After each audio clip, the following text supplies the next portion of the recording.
안녕하세요. 1g의 기록 진주입니다. 오늘은 평범한 맞벌이 부부가 2개월 만에 1000만원 모은 이야기를 해보겠습니다. 저는 결혼 전 7년차 직장인이었지만 돈 한 푼 모으지 못하고 부모님의 도움으로 결혼을 했어요. 부끄럽지만 심지어는 신용대출로 일부 혼수 비용을 충당할 정도로 경제 감각이 없던 사람이었어요.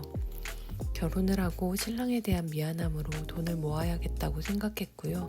그렇게 올해로 결혼 4년차가 되었습니다.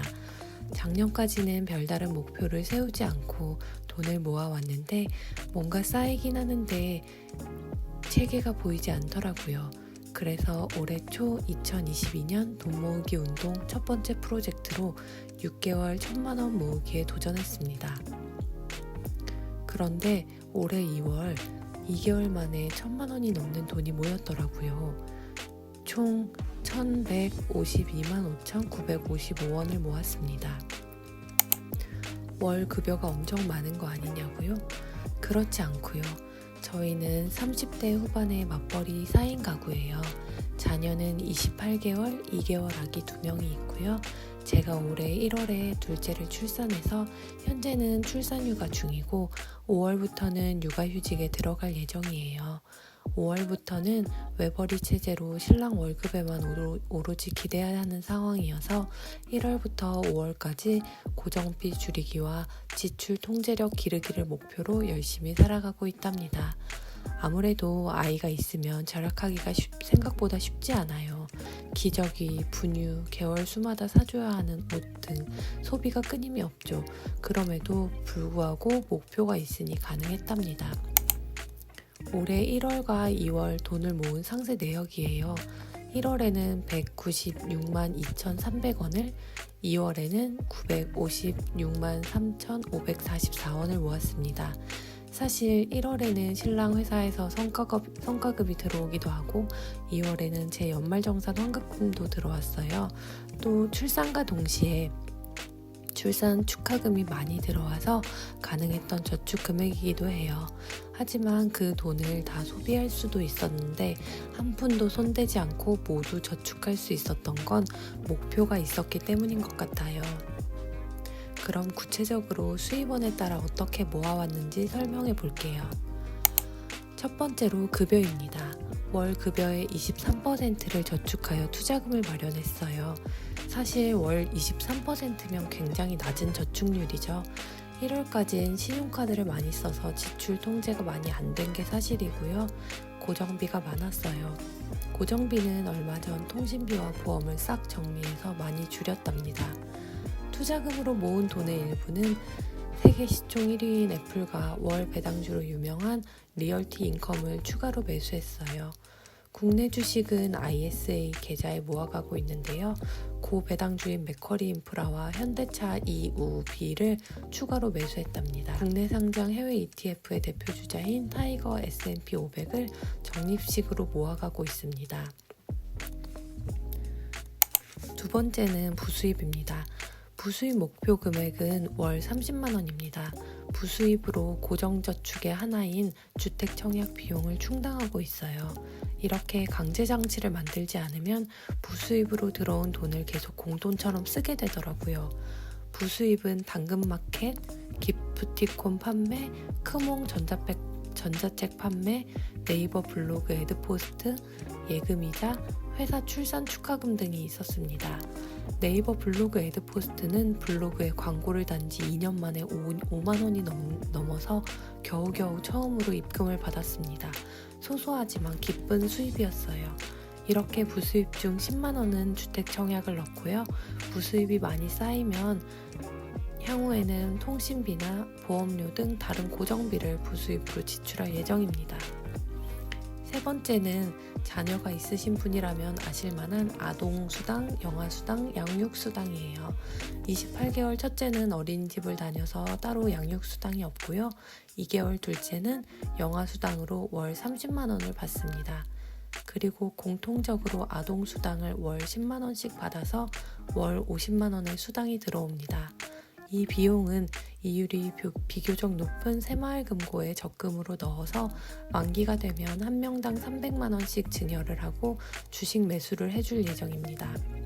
미성년자는 10년간 2천만 원까지 비과세로 증여가 가능한데요. 저는 1년에 최소 200만 원을 목표로 증여해주고 있어요. 첫째는 벌써 500만 원을, 둘째는 200만 원을 증여해 주었어요. 네 번째는 출산 축하금이에요. 제가 사는 지역에서는 둘째 아이를 대상으로 100만 원을 지급해주고 있어요. 그리고 감사하게도 친정과 시가에서 축하금을 주셨어요. 부부의 회사에서도 경조사비를 받았답니다. 저희 회사는 출산 경조사비가 크지 않아서 5만 원밖에 못 받았는데 소액이어도 가볍게 여기지 않고 바로 저축했답니다.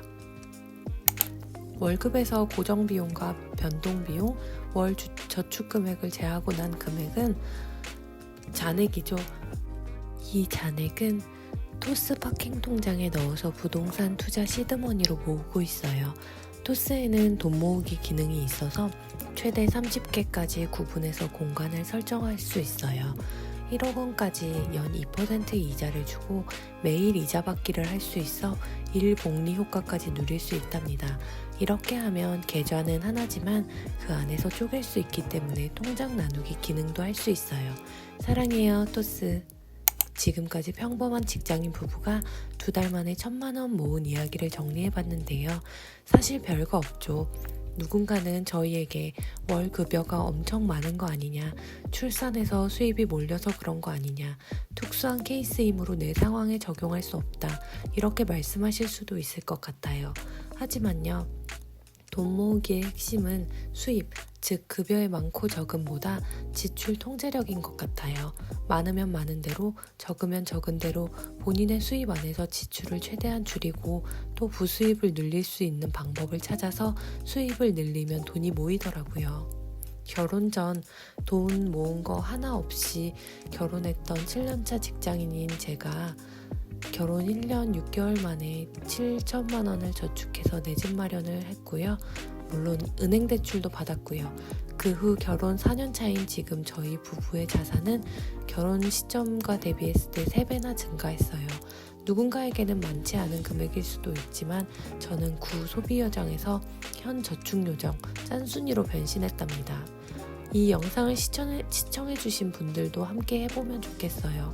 2022년 돈 모으기 운동.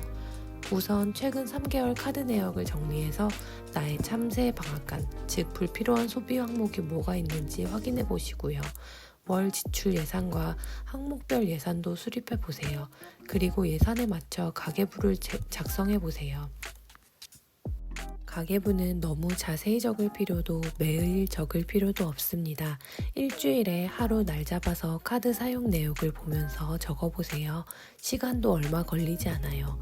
지출할 때는 꼭 카드를 체크카드로 사용하시고요. 저도 1월까지는 신용카드를 90% 이상 썼는데요. 확실히 2월부터 체크카드를 쓰니까 잔액을 계속 확인하게 돼서 소비 통제가 되더라고요. 이렇게 한 달이 되면 월 가계부를 정산해보세요.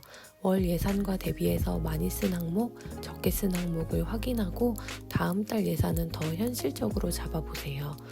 저의 2022년 돈 모으기 운동 두 번째 사이클은 3개월 1천만 원 모으기로 잡았습니다. 3월부터 5월까지 333만 3,333원. 숫자가 아름답네요. 월 수입의 55% 이상을 저축해야 달성이 가능해요.